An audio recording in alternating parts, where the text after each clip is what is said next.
Magandang umaga po mga kapatid. Pwede po bang makita yung ngiti ng mga excited, matuto mula sa Panginoon sa umagang ito? Ayan. So bilang starter po, meron akong isang question. Sino po dito ang may lakas ng loob na magtataas ng kamay at sasabihing hindi niya na kailangan disiplinahin? Meron po? Ulitin ko po yung tanong, sino po among all of us here, sino ang may lakas ng loob na magtataas ang kamay ngayon at sasabihin na hindi ko na kailangang disiplinahin?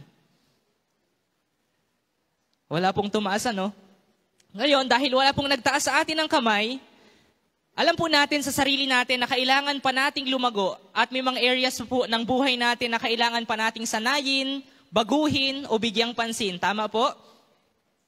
At pwede rin naman po na bilang tao, aware tayo, malay tayo, na as we take this Christian journey, prone tayo na magkamali. Posible tayong madapa. At kapag nangyari yon, kailangan natin ng magdidisiplina sa atin. Isang taong may pakialam at nagmamahal sa atin, who is courageous enough para tapikin tayo at pansinin yung mga maling nagagawa natin.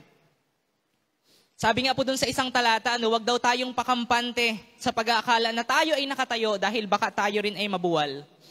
Kung gayon, ang mensahe po tungkol sa disiplina na ilang linggo na nating dinadaanan hanggang sa linggong ito ay para po sa ating lahat. Hindi lang po sa iilan, kundi para sa bawat isa sa atin. Bata man o matanda, gaano ka man katagal sa church, bago ka man, bisita ka man, 5 years ka na dito, 10 years na, regardless of all those things, this message is for all of us.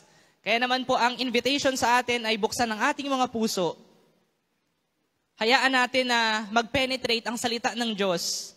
At sa pamamagitan nito, tayo ay patuloy na lumago bilang mga individual, bilang mga Kristiyano, at bilang isang iglesia. Para saan po ba yung disiplina, mga kapatid? Bakit tayo dinidisiplina? Ungkatin po natin dun sa unang pagdidisiplina ng Diyos sa kanyang bayan, nang sila po ay nasa ilang naglalakbay papunta sa lupang pangako. Sabi po ni Moises sa mga Israelita, sa Deuteronomeo chapter 8, verses 3 to 5, Deuteronomeo chapter 8 verses 3 to 5, tinuruan nga kayong magpakumbaba. Ginutom niya kayo bago kayo binigyan ng mana, isang pagkaing hindi ninyo kilala ng inyong mga ninuno. Ginawa niya ito upang ipaunawa sa inyo na ang tao'y hindi lamang sa tinapay nabubuhay, kundi sa bawat salitang nagmumula sa bibig ni Yahweh. Sa loob ng 40 taon, 40 years, hindi nasira ang inyong kasuotan, ni hindi namaga ang inyong mga paa kalalakad. Itanim ninyo sa inyong isipan na kayo'y dinidisiplina ni Yahweh na inyong Diyos gaya ng pagdidisiplina ng isang ama sa kaniyang anak. Ang pagdidisiplina, mga kapatid, ay isang training ng Diyos, isang pagtuturo para hubugin tayo na kanyang mga anak sa pagsunod at sa pagkaunawa po sa kaniyang kalooban. Kung babalikan po natin yung story, di ba ang mga Israelita ay alipin sa Ehipto.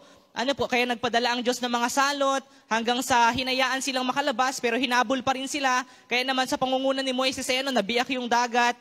Tapos sila po ay nakalabas at nakatakas mula sa mga Ehipsyo. At pagkatapos nun, sila po ay nasa ilang ng mahabang panahon.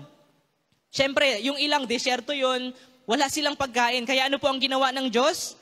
Nagpapababa siya ng mga mana. Yung mga mana, mga kapatid, ay mga hamog na tumitigas at lumalagpak sa kanila na parang mga tinapay or biskwit. At yun lamang yung pwede nilang kainin. At ang utos ni Yahweh, kumuha lamang sila ng sapat sa isang araw. Dahil kahit damihan nila, mabubulok din lamang iyon. At hindi nila magpapakinabangan sa susunod na araw. 40 years po na ganun ang ginagawa nila, paulit-ulit. Imagine, kung tayo, dinidisiplina tayo ng Diyos, siguro ilang linggo pa lamang, ilang buwan pa lamang, parang sukong-suko na tayo. Pero imagine the Israelites for 40 years, they've been doing the very same thing every day. At yun ay bahagi ng training ng Diyos. Grabe yung training na yun para ma-build yung pagtitiwala nila sa Diyos. At sabi po sa talata, ginawa niya ito upang ipaunawa sa inyo na ang tao'y hindi lamang sa tinapay nabubuhay, kundi sa bawat salitang nagmumula sa bibig ni Yahweh. Diba? Before they reach the promised land, bago sila makarating dun sa lupang pangako, gusto ni Yahweh na ma-build sa kanila yung isang pagtitiwala Isang klase ng disiplina na anuman ang mangyari, their trust is in the Lord. Kaya sila magtitiwala. So palagi pong may purpose ang Diyos sa paglalapat ng disiplina. Palaging may aral. At gusto po ng Diyos na makita at maunawaan nila na ang tunay na kasapatan at kabusugan po ay matatagpuan sa Kanyang mga salita at sa Kanyang mga pangako. Kadalasan mga kapatid, napapatagal yung pagdidisiplina kasi ang tagal nating matuto. At hindi po tayo nagtitiwala sa Diyos, kaya ang ending, tayo rin yung nahihirapan. Tayo din yung nag-suffer. At ang disiplina po na ginamit dun sa talata nating binasa sa verse 5, yan po ay nagmula sa salitang yasar. Ang original word niya po ay yasar. I'm not sure kung ito ay Hebrew or Greek, pero yasar po ang kanyang original na salita. At ang ibig sabihin po ng yasar ay to reform, to correct, to instruct, and to punish. At una po itong ginamit sa Biblia sa Leviticus 26 verse 18. Leviticus 26 verse 18, ang sabi po doon, kung sa kabila nito'y hindi pa rin kayo makikinig, makapitong ibayo ang parusa o yasar na igagawad ko sa inyo dahil sa inyong mga kasalanan. Balikan po natin, doon sa unang talata na binasa natin, yung yasar ay ginamit bilang pagkukorekt, pagtitraining. And then dito sa unang paggamit sa Biblia ng salitang yasar, ginamit siya bilang pagpaparusa. So come to think of it mga kapatid, ang disiplina pala ay hindi lamang para magtuwid, hindi lamang para mag-train o mag-correct, ngunit pwede rin po itong humantong sa pagpaparusa kapag nanatiling nagmamatigas ang dinidisiplina. Kasi sabi po dun sa Biblia, kung sa kabila nito ay hindi pa rin kayo makikinig, makapitong ibayo ang parusa o yasar na igagawad sa inyo. Di ba parang sinasabi lang po na ilang beses ka nang binigyan ng babala, ilang beses ka nang pinagsabihan, ilang beses ka nang tinapik, pero nagmamatigas ka pa rin, kaya ang gagawin sa iyo, paparusahan ka para matuto ka. At yun ay para din sa iyo. Kaya po pala marami dun sa mga Israelita, ang dami kasi nilang lumabas sa Ehipto, sobrang dami po nila. Pero marami din sa kanila ang hindi na nakaabot dun sa lupang pangako dahil along the journey, along the way, pinatay na sila ng Diyos. Bakit? Kasi sila ay puro reklamo, puro pagdududa, puro katigasan ng ulo, hindi sumusunod. Kaya kahit ang ganda-ganda ng pangako ng Diyos, hindi sila nakaabot dun sa pangako na yun at yung mga anak at kaapu-apuhan na lang nila ang nakarating dahil sa katigasan ng ulo. Ganun po pala magparusa ang Diyos. Kahit sa bagong tipan po ay sinabi ni Pablo, sabi po sa unang Korinto 11:30-32, unang Korinto chapter 11 verses 30-32, sabi po, iyan ang dahilan kung bakit mahihina at sakitin ang marami sa inyo at may ilan ngang namatay na. Kung sisiyasatin natin ang ating sarili, hindi tayo hahatulan ng Panginoon. Ngunit hinahatulan tayo ng Panginoon dahil itinutuwid niya tayo upang hindi tayo maparusahang kasama ng sanlibutan. May purpose ulit ang Diyos kung bakit tayo pinaparusahan. Kung sa mga magulang po, sino dito ang mga magulang? Ayan, marami. Kung sa magulang po sa church, ang ginagawa natin, pumipreno tayo. Kapag po nakikita nating nasasaktan o nawawasak na yung anak na dinidisiplina po natin, di ba parang pagkita natin na yung isang uyo na pinanghampas natin ay talagang gutay-gutay na, o yung hanger na pinangpalo natin ay talagang putol-putol na, at nakita natin na talagang nasasaktan na yung anak natin, nawawasak na yung dinidisiplina natin sa church, pumipreno po tayo, tumitigil tayo. Pero ang Diyos po ay hindi ganon. Sabi doon sa talata, sukdulang magkasakit at kahit mamatay ay nagpapatuloy po ang pagdidisiplina at pagpaparusa ng Diyos kung yun po ang kailangan para maligtas ang nagkasala. Kaya po pala sa chapter 5 ng unang Korinto chapter 5 verse 5, ay ito rin ang sabi ni Pablo. Sabi niya, ibigay ninyo kay Satanas ang taong iyan upang mapahamak man ang kanyang katawan at nang sa gayoy maligtas ang kanyang espiritu sa araw ng Panginoon. Dati po, napaka-confusing sa akin ng talata na ito kasi bakit naman ibibigay kay Satanas yung katawan tapos maliligtas yung espiritu? Yun po pala ang ibig sabihin, hahayaan ng Diyos na magdusa yung tao, magkasakit hanggang sa mamatay for the sake na maligtas naman yung kaluluwa kaysa hayaan niya na magpakasama, na gumawa ng maraming kasalanan, mabulag sa kasinungalingan. Ang ginagawa ng Diyos na mas mainam ay kitilin na lamang ang buhay ng taong yon. kung ang kapalit naman ay maliligtas siya sa huling araw. Pinaparusahan o pinapatay po ng Diyos ang isang nagmamatigas na nagkasala upang hindi na lumala sa kanyang kasamaan o makahawa pa sa iba. Mapahamak man ang katawang lupa kung maliligtas naman ang kaluluwa mula sa lalong pagpapakasama, iyon po ang mas mainam. Grabe yung grace ng Panginoon, ano? He knows the best for us. Kaya pag nakita niya na yung isang tao after ng maraming pagdidisiplina, pagtutuwid, pagsasaway ay talagang hindi pa rin talaga sumusunod. Hindi siya tumitigil to the point na nagkakasakit na, nahihirapan na, hanggang sa umabot pa sa kamatayan. Kung ang kapalit naman nun ay kaligtasan, handang isagawa yun ng Diyos sa atin. Noong mga nakaraang linggo po ay naunawaan natin na sobrang ganda ng tudla ng pagdidisiplina sa iglesia. Ano po, napakinggan natin na wow, yun pala yung totoong disenyo ng disiplina. Kasi dati takot na takot tayo pag sinabing disiplina, ay ayaw ko yan, ayaw ko ma-involve dyan. Pero during the previous weeks, ipinaunawa po sa atin na ang pagdidisiplina po pala ay isang bagay na maganda at isang bagay na makakatulong sa atin para tayo ay lumago. Ang pangunahing tudla ng disiplina ay ano nga po? Tulungan ang nagkasala, akayin sa pagsisisi, ma-restore ang kanyang kaugnayan sa Diyos. At last week ay sinabi po natin na ang layunin ng pagdidisiplina ay una para maparangalan ang Diyos, pangalawa para maingatan ang iglesia, pangatlo upang ang mundo po ay maniwala sa dala nating balita, at generally pang-apat, ito ay para sa ikabubuti po ng dinidisiplina. Ngayon, sa kabila po ng lahat ng ito, kung mananatili ang pagmamatigas at paglaban, ang pagtutuwid po ay humahantong sa pagpaparusa ng Diyos at pagtitiwalag sa iglesia. At ayaw po natin yung mangyari. Ano po mga kapatid, as much as possible, hanggat kayang gawa ng paraan, ayaw nating humantong dun sa point na yon na yung kapatid natin ay kailangan nating itiwalag. At ayaw din naman natin na yung isang kapatid natin ay dumanas ng matinding pagpaparusa mula sa Diyos. Ayaw po natin yung mangyari. Kaya hanggat maaari inadaan po natin sa biyaya ang lahat ng usapin. Gayon pa man mga kapatid, hindi nawawala ang pananagutan po ng iglesia na ituwid ang mga miyembro.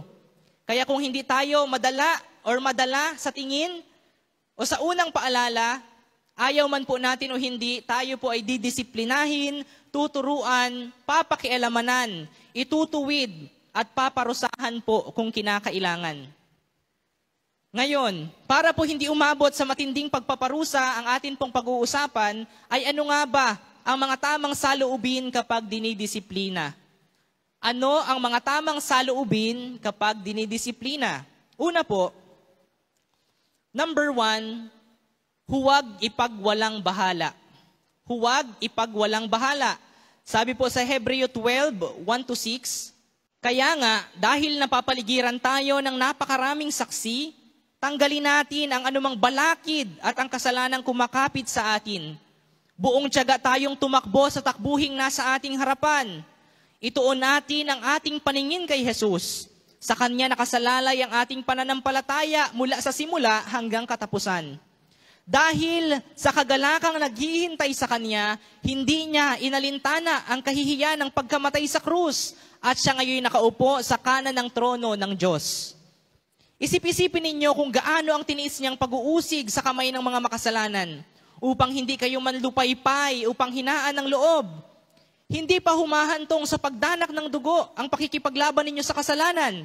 Nalimutan na ba ninyo ang panawagan ng Diyos sa inyo bilang mga anak niya? Mga salitang nagpapalakas ng loob. Anak ko, huwag mong baliwalain ang pagtutuwid ng Panginoon at huwag kang panghihinaan ng loob kapag ikaw ay dinidisiplina niya. Sapagkat dinidisiplina ng Panginoon ang mga minamahal niya at pinapalo ang itinuturing niyang anak. Kapag po tayo ay kinonfront dun sa isang kasalanan na nagawa natin, ang mabilis po na sagot natin ay tanong din. Kapag tayo ay tinanong, totoo ba na ginawa mo ito? Ang mabilis na sagot natin ay tanong din, gaya ng sino po ang may sabi? Sino po ang nagsumbong? Ay bakit daw? Diba sa halip po na bigyang pansin ang maling nagawa, mas interesado pa tayong malaman kung sino ang nagsumbong.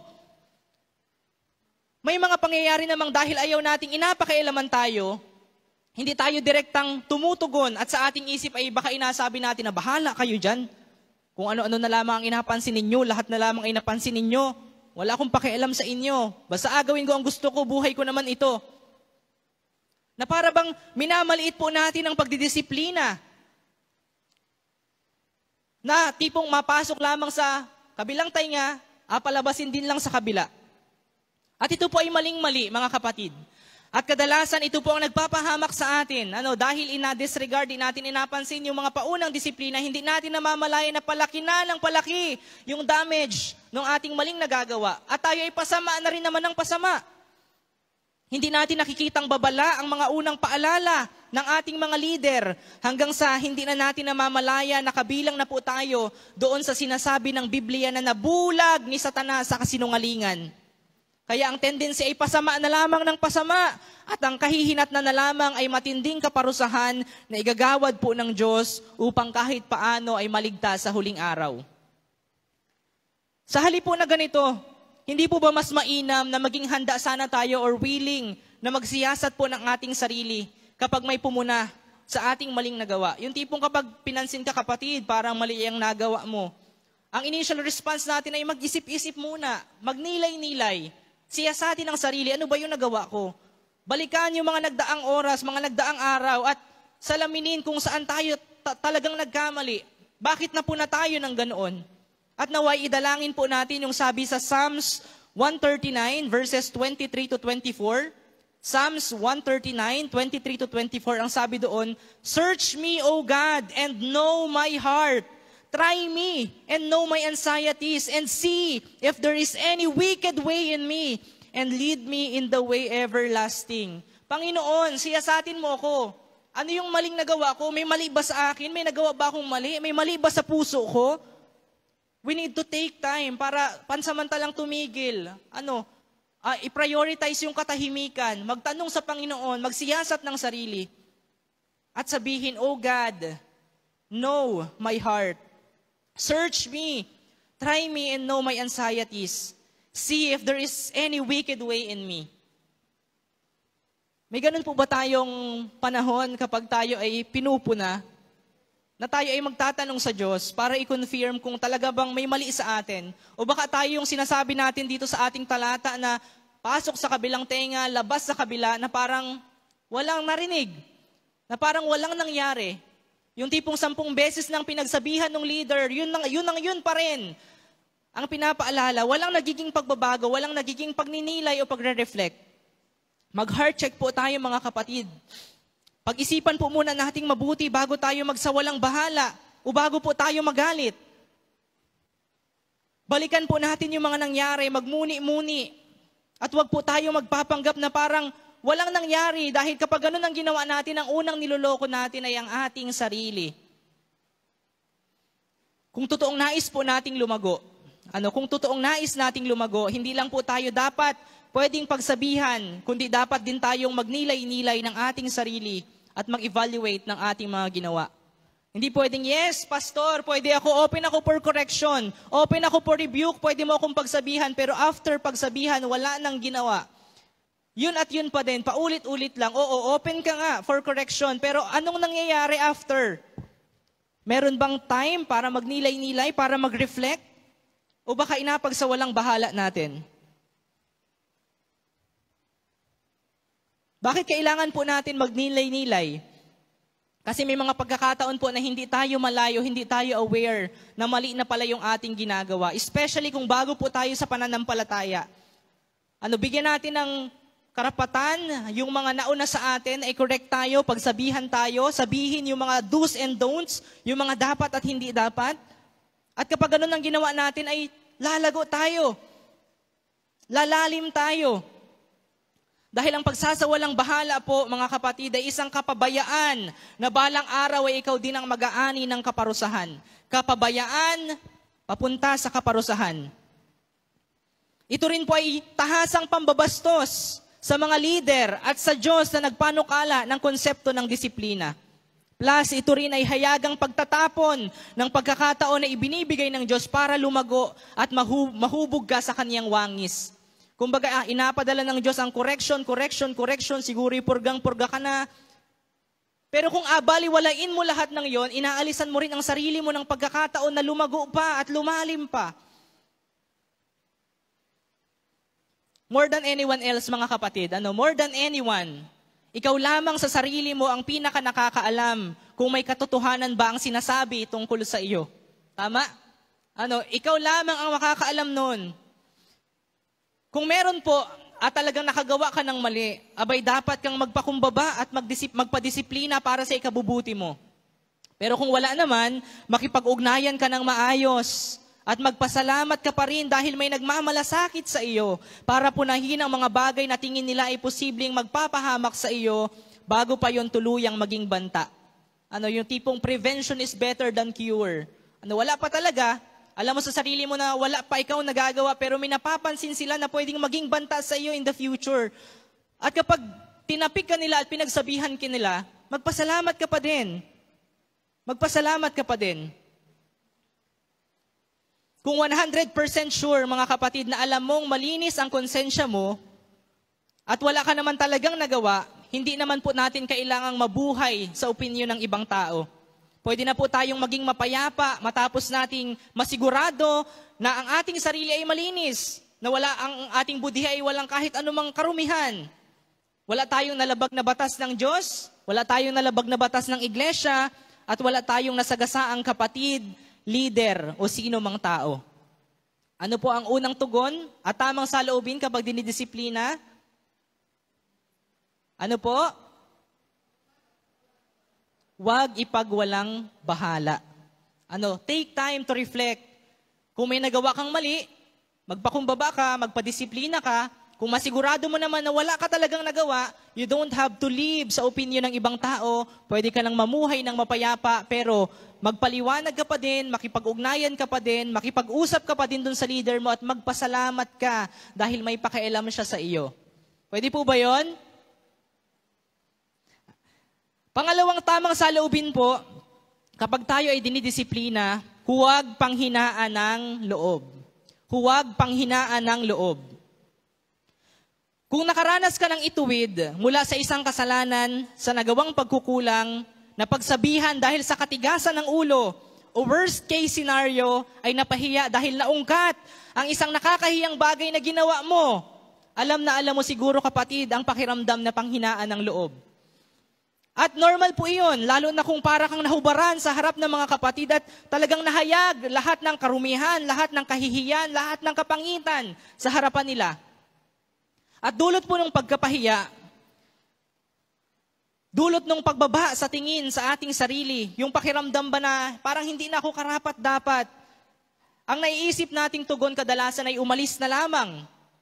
Tumago, malungkot, magmukmok, mag-disconnect, mawalan ng pag-asa.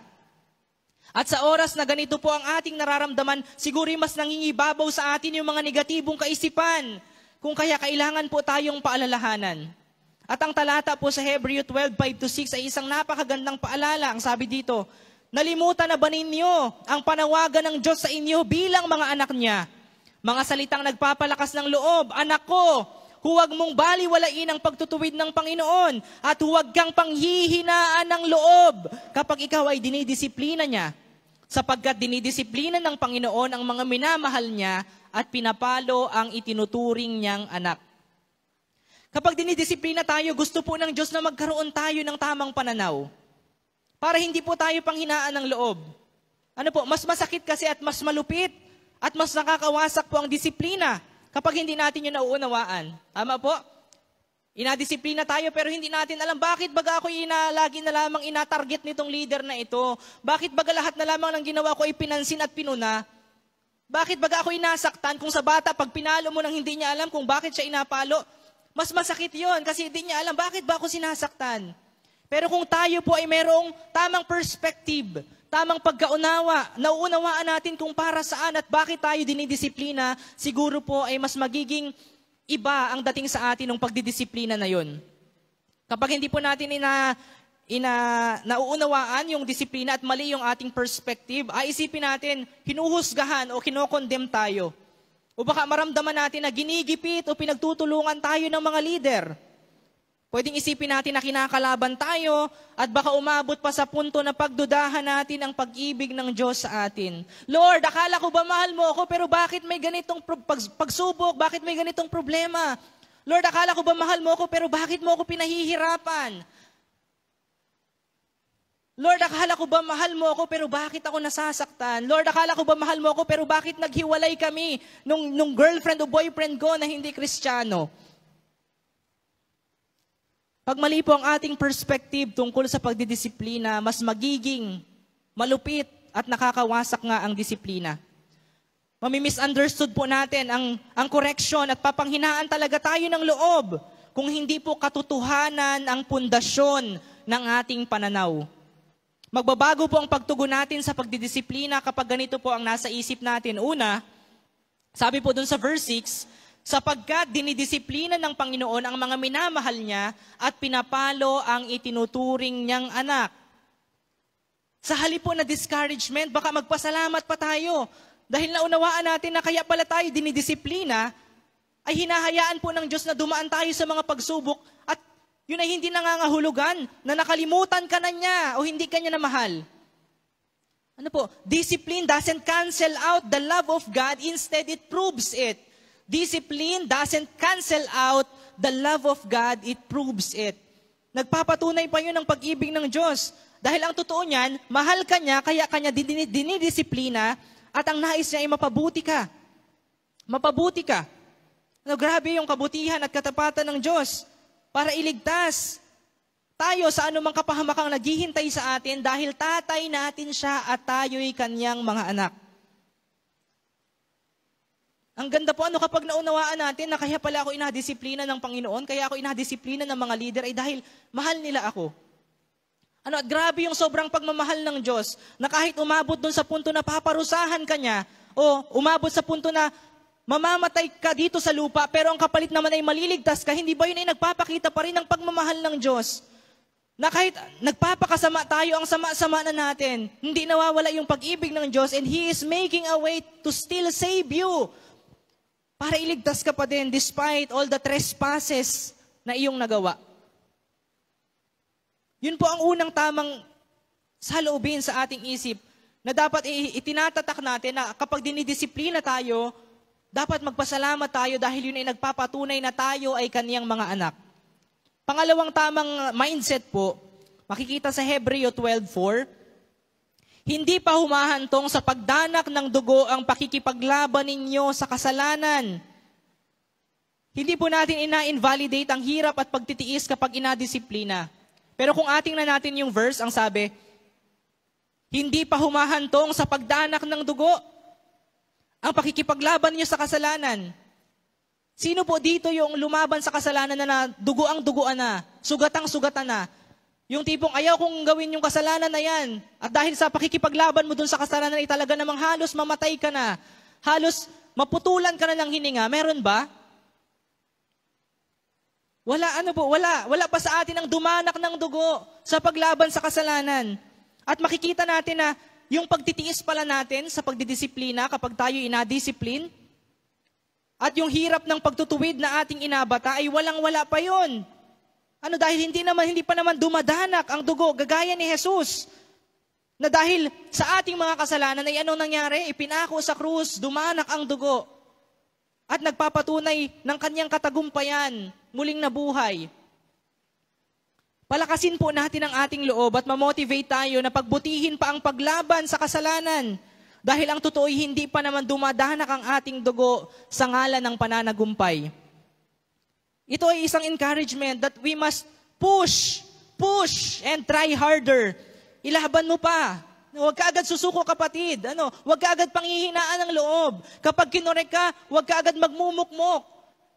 May laban pa. Hindi pa dumadanak ang dugo, kaya mo pa. Tumayo ka pa. Kumbaga sa isang soldier, nasuntok ka lang ng isa. Tapos nagmukmuk ka na, umiyak ka na. Hindi ganon. Tumayo ka pa hanggat hindi dumadanak yung dugo. Sa ngalan ng pananagumpay, fight more, push, and try harder. Bakit? Kasi one thing is for sure, you are already victorious in Jesus. Si Jesus na pinako sa krus, si Jesus na nagdanak ng dugo, all for you.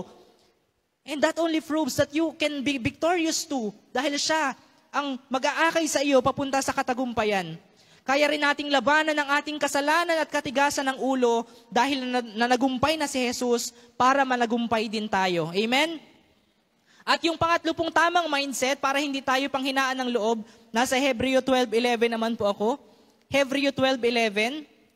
Habang tayo itinutuwid, hindi po tayo natutuwa kundi naghihinagpis. Ngunit pagkatapos na yon, nararanasan natin ang kapayapaang bunga ng pagsasanay sa matuwid na pamumuhay. Di ba kapag inadisiplina naman talaga tayo, sino po ang natutuwa sa atin? Di ba sino sa atin yung tipong tuwang-tuwa pa at nai-enjoy pa yung season ng pagdidisiplina? Wala. Dahil normal daw, sabi ng Biblia na naghihinagpis. Naghihinagpis tayo. Ang disiplina po ay training sa pamumuhay ng matuwid o pamumuhay sa kabanalan. At bagaman mahirap, huwag po tayong papanghinaan ng loob, bagkus tingnan natin ang magandang dulo nito. Ano po, okay lang maghinagpis, pero wag po tayong apanghinaan ng loob kapag itinutuwid. Kailangan lang po nating magtiwala sa ginagawa ng Diyos. Kailangan nating magtiwala sa proseso, kahit mahirap. At ganun din, kailangan po nating magtiwala sa mga leader na ginagamit ng Diyos para tayo ay disiplinahin. Trust the process and trust the purpose. Isaksak po natin sa ating isip na una sa lahat, ito ay para sa ikabubuti ko.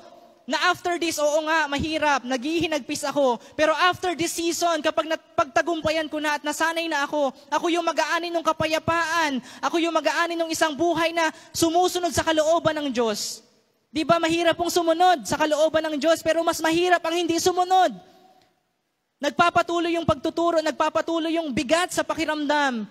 Pero once na tayo po ay nanagumpay, maging excited po tayo, sabihin natin sa sarili natin, after this season na napakahirap, pagkatapos ng pagtutuwid na ito, ng pagdidisiplina na ito, ang dulo naman ito ay makikita ko yung sarili ko na mas namumuhay sa kalooban ng Diyos. Mas payapa, mas malaya, mas masaya. At yun ay para sa ikabubuti natin. Tayo ang unang makikinabang una sa lahat.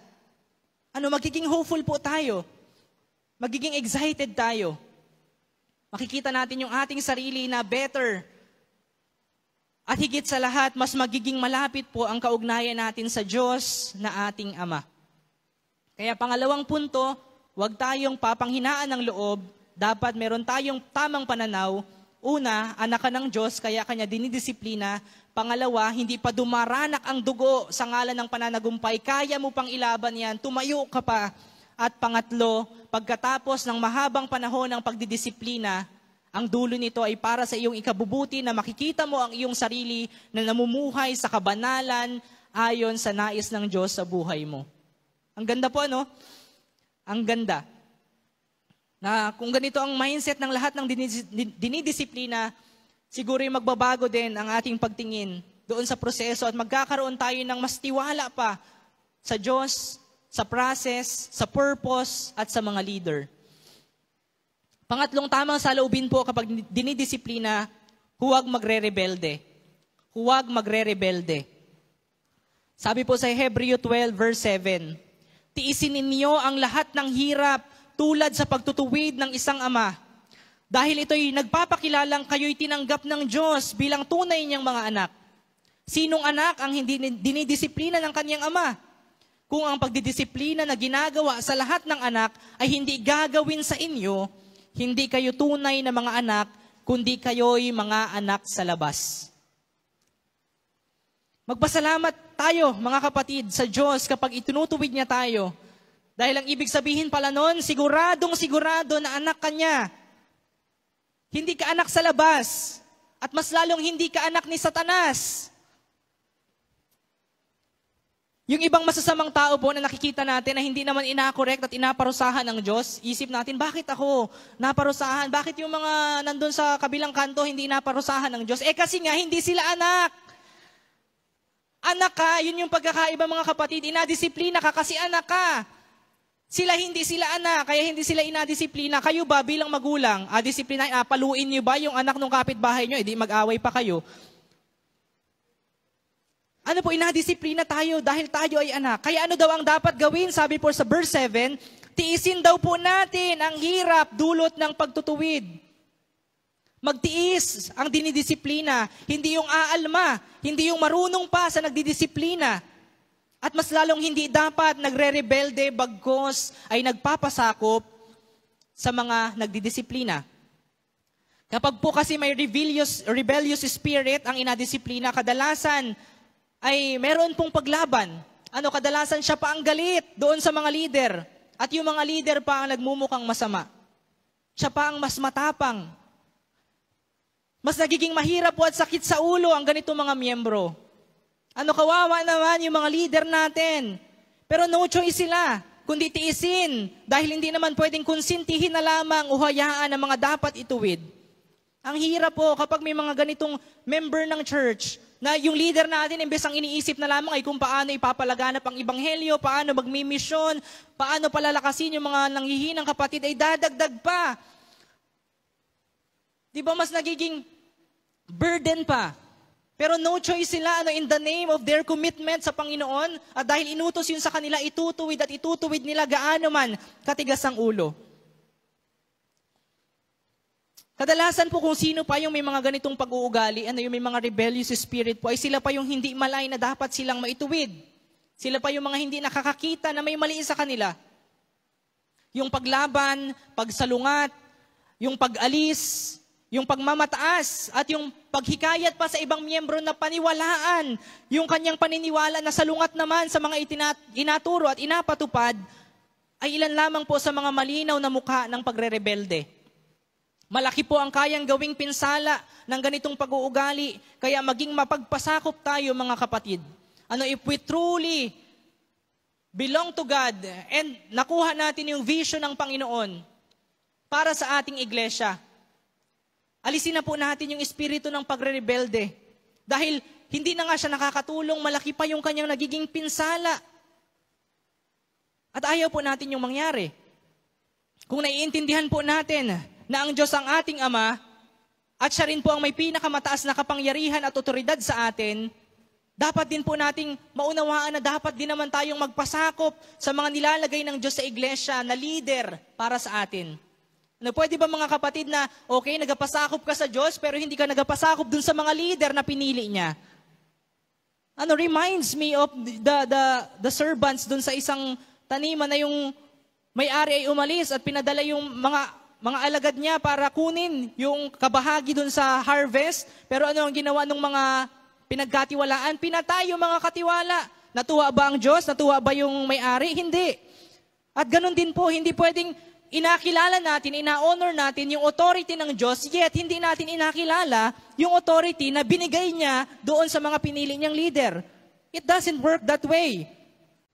At isipin po natin na hindi inahingi ng Diyos na magpasakop tayo dahil lang siya ay malupit, kundi dahil siya ay mapagmahal na Ama na nakakaalam ng makakabuti sa atin.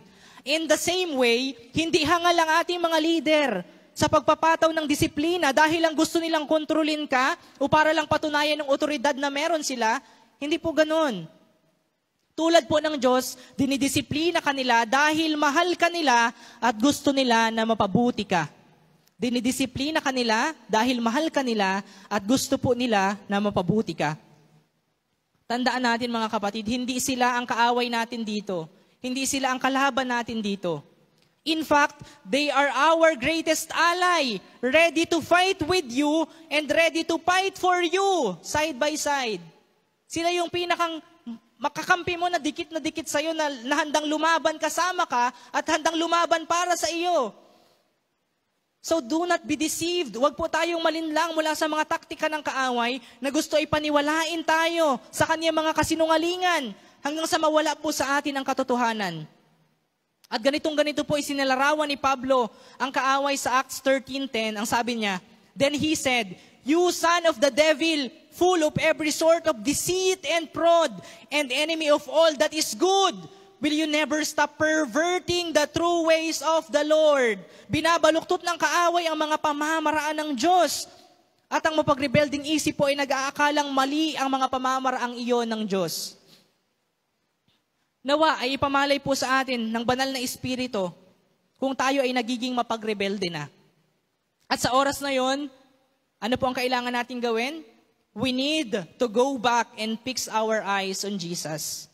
Sabi po dun sa verse 2 ng Hebreo 12, ituon natin ang ating paningin kay Jesus, surrender and admit that there's something wrong with us. Bakit babalik tayo kay Jesus? Upang managumpay po sa kasinungalingan, tingnan natin si Jesus na siyang katotohanan. At ang makikita rin natin ay ang Diyos na siya namang pag-ibig. If we fix our eyes to Jesus, who is the truth, and to God, who Himself is love, wala nang magiging lugar ang pagre-rebelde. Dahil kaya pong takpan ng katotohanan ang anumang kasinungalingan ng kaaway at tatakpan naman ng pag-ibig ang lahat ng kasalanan. Huwag magrebelde, bagkos matutong magpasakop. At huling punto po, tamang saloobin kapag dinidisiplina, huwag patigasin ang puso. Huwag patigasin ang puso. Sabi po sa Hebreo 3, verse 7, Hebreo 3, verse 7, kaya tulad ng sinabi ng Espiritu Santo, kapag ngayon ang tinig ng Diyos ay narinig ninyo, huwag patigasin ang inyong mga puso tulad noong naghimagsik ang inyong mga ninuno. Doon sa ilang ng sinubok or subukin nila ako. Ako ay tinuksot doon ay sinubok ng inyong mga magulang. Bagamat nakita nila ang mga ginawa ko sa loob ng 40 taon, kaya't napuot ako sa kanila at sinabi ko, lagi silang lumalayo sa akin at ang mga utos ko'y ayaw nilang sundin. At sa galit ko, ako ay sumumpang hindi nila kakamtin ang kapahingahan sa aking ipinangakong lupain.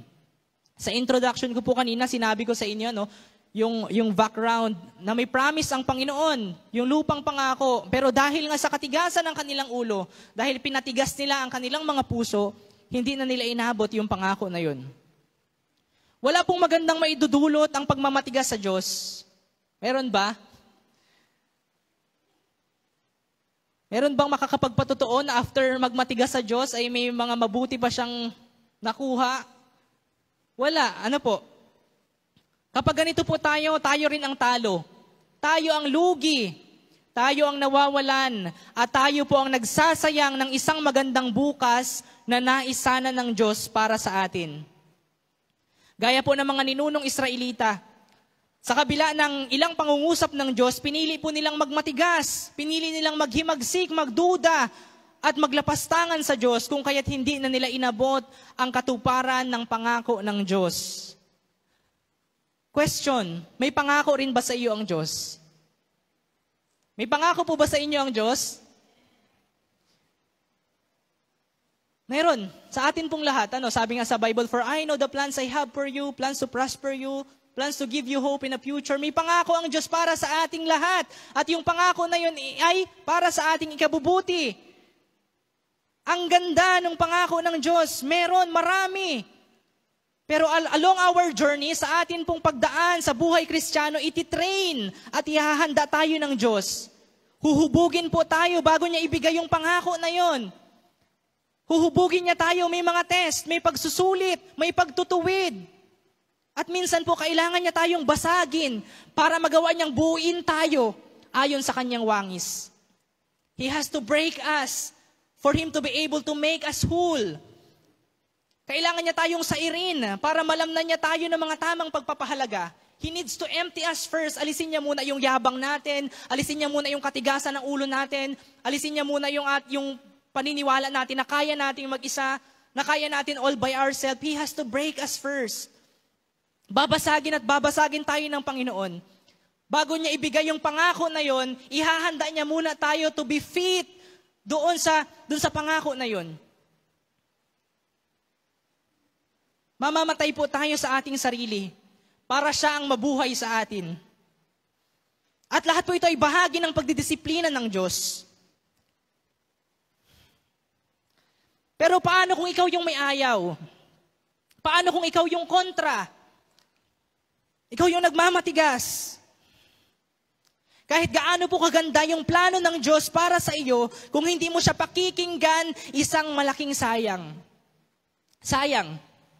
Sayang hindi ikaw, sayang hindi yung kaloob mo, hindi yung talent mo, kundi sayang po yung pangako ng Diyos para sa iyo. Sabi po ng Biblia, kahit sa mga bato ay kayang lumikha ng Diyos ng kanyang mga anak. So sino tayo para magmataas? Sino tayo para magmalaki sa kanyang harapan at akalain na ang Diyos ang nawawalan kapag tayo ay nagmamatigas? Sino tayo para akalaing malaking kawalan tayo sa Diyos? Pagdating po sa verse 12 to 15, ito ang sabi. Mga kapatid, ingatan ninyong huwag magkaroon ang sino man sa inyo ng pusong masama at walang pananampalataya na siyang maglalayo sa inyo sa Diyos na buhay. Sa halip, magpaalalahanan kayo araw-araw habang ang panahon ay matatawag pa ngayon upang walang sino mang madaya sa inyo ng kasalanan at sa gayoy maging matigas ang puso. Sapagkat tayong lahat ay kasama ni Kristo sa gawain, kung mananatiling matatag hanggang wakas ang ating pananalig na ating ipinakita noong tayo'y unang sumampalataya. Ito nga ang sinasabi sa kasulatan, kapag narinig ninyo ngayon ang tinig ng Diyos, huwag ninyong patigasin ang inyong mga puso tulad noong kayo'y maghimagsik sa Diyos. Tinatawag po tayo para magpaalalahanan. At sa pamamagitan po ng mga paalala ng mga lider at mga kapatid, ay maaari po nating marinig ang tinig ng Diyos. Pwedeng magsalita sa atin ang Diyos sa pamamagitan ng kanyang mga hinirang. Kung magmamatigas po tayo, tayo rin po ang mag-aalis ng mga pribilehiyo na meron sana tayo. Halimbawa, ministry na atin pong kinabibilangan, yung pribilehiyo na mapaglingkuran siya.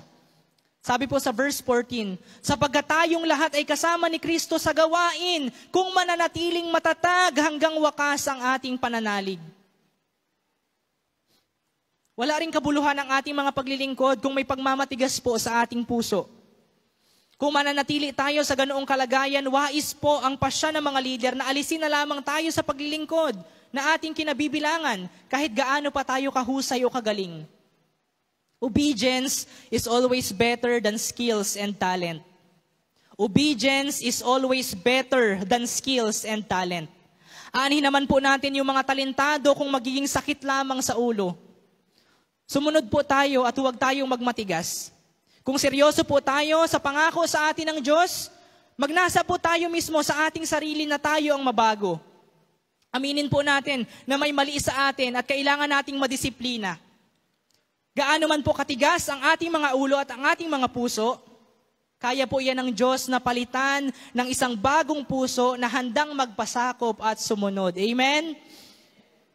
Gaya po ni David, kusa tayong lumapit sa Diyos at sabihin natin yung sinabi niya sa Psalms 51:10-12. Psalms 51:10-12. Ang sabi po ni David, create in me a clean heart, O God, and renew a right spirit within me. Cast me not away from thy presence, and take not thy Holy Spirit from me. Restore unto me the joy of thy salvation, and uphold me with thy free spirit. Sa Tagalog, isang pusong tapat sa aking likhain, bigyan mo o Diyos ng bagong damdamin. Sa iyong harapay huwag akong aalisin, iyong banal na espiritu'y paghariin. Ang galak na dulot ng iyong pagliligtas, ibalik at ako po'y gawin mong tapat. Naunawaan po ni David na ang pinakamahalaga ay ang Diyos sa buhay niya. Ang pinakamahalaga ay yung presensya ng Diyos. Take not thy presence from me. Huwag mong alisin yung presensya mo sa akin. At sana ay ganun din po tayo mga kapatid. That we are willing na pagtiisan yung pagdidisiplina. We are willing na dumaan doon sa mahirap na season ng pagdidisiplina, pero ang kapalit naman nun ay mananatili ang presensya ng Diyos sa atin. Sinabi ko po, tinanong ko kayo kung may pangako po ang Diyos sa atin. At lahat tayo ay nagsabi ng oo. Pero kung tayo po ay magmamatigas, hindi natin hahayaan ng Diyos na hubugin tayo doon sa pangako na ibinigay niya sa atin, isang malaking kasayangan. During the previous months po, I was so devastated, pressured sa buhay.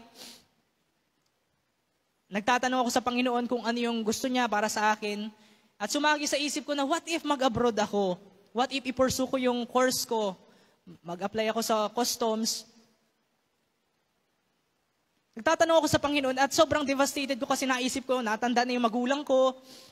Di ba yung bahay namin, andun pa rin, unti-unti nang nasisira, walang pagbabago. Tapos ako, here I am, staying here. Lord, ano ba yung plano mo sa akin?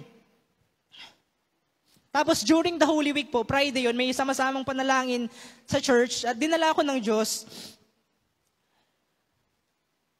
sa Luke 12:30. Ang sabi niya, "These things dominate the thoughts of unbelievers all over the world. But your Father already knows your needs. Seek the kingdom of God above all else, and He will give you everything you need." Ilang beses ko nang na-encounter yung talata na yun, pero it hits very different during that time. Na-correct ako ng Panginoon. Dinisiplina niya ako at sinabi niya na yung ganong mga mindset, yung ganong pag-iisip, yun yung nag-dominate sa isipan ng mga hindi mananampalataya. Pero may tatay ka who knows your needs. All you have to do is to seek His kingdom first. At siya yung magbibigay ng mga pangangailangan mo. May pangako po sa atin ang Diyos, sa ating lahat. At hayaan po natin na hubugin niya tayo patungo dun sa mga pangako na yon. Sabi po sa mga Hebreo 13:17, "Pasakop kayo at sumunod sa mga namamahala sa inyo. Sila'y may pananagutang mangalaga sa inyo at mananagot sila sa Diyos ukol dyan. Kung sila'y susundin ninyo, magagalak sila sa pagtupad ng kanilang tungkulin. Kung hindi, sila'y mamimighati at hindi ito makakabuti sa inyo." Malinaw po ang papel na ginagampanan ng ating mga leader sa iglesia. Kailangan nilang magdisiplina. At malinaw din ang papel na dapat sundin ng mga kaanib para maging maayos po ang kabuuan ng iglesia. Kailangan nating magpasakop. Siguro po minsan, nasabi na natin ang ilan sa mga linyang ito. Lahat na lang ng kilos ko mali. Bakit ako yung laging nakikita? Bawat galaw issue. Maaring nasaktan ka, maaring nagalit, nainis o napatanong, bakit sila ganito sa akin? At muli, simple lamang po ang sagot, kasi mahal ka nila. Kapag kinokorekta ng leader mo, makinig ka, magpaturo ka. Hindi sila killjoy sa mga gusto mo dahil nandyan sila to guide you, to protect you, and to push you closer to God. They might not be as perfect as you think they are. Hindi rin sila perfecto, but they are trying their very best to keep you from falling. Mahal ka nila kaya may correction. Mahal ka nila kaya may restrictions. Mahal ka nila kaya may bawal. Mahal ka nila kaya may dapat ganito, dapat ganyan. Sino po dito ang gusto pa mag-grow? Pwede po bang magtaas ng kamay? Sino dito yung gusto pang lumago bilang mga Kristiyano? Kung gusto mo mag-grow, you need to be teachable. Listening is necessary. Mahalaga yung pakikinig because it's part of your growing process. Opo, tama, we are all work in progress. Pero kailangan po nating tumanggap ng corrections. We have to accept corrections and we need to take suggestions dahil hindi po natin kaya mag-isa. Huwag mo isipin na kaya mo na at alam mo na ang lahat. Don't let pride get in the way because pride is designed to isolate and destroy you. You need help. Admit it.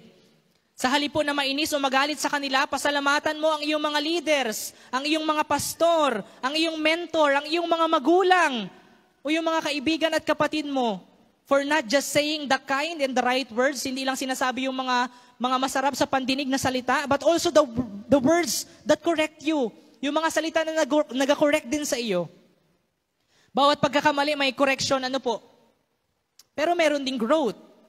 Meron ding learning kung bubuksan lamang po natin ang ating mga puso. Mga kapatid, let us all become teachable. At bago ko po tuluyang tapusin ang mensaheng ito, with all sincerity, pwede po ba tayong magsitayo?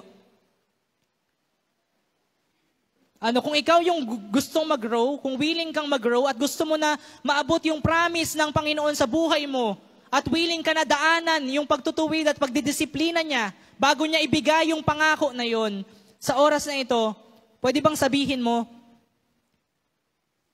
ang pastor niyo po ay si Pastor Argel, Pastor Argel, pwede mo akong i-correct. Isa pa po, yung mula sa puso, kahit hindi niya talagang nakikita ang bawat isa sa inyo, pero from your heart, pwede ba nating sabihin, Pastor Argel, pwede mo akong i-correct? Ma'am Layden, pwede mo akong i-correct? Cell leaders, pwede niyo akong i-correct? Mga kapatid, pwede mo akong i-correct?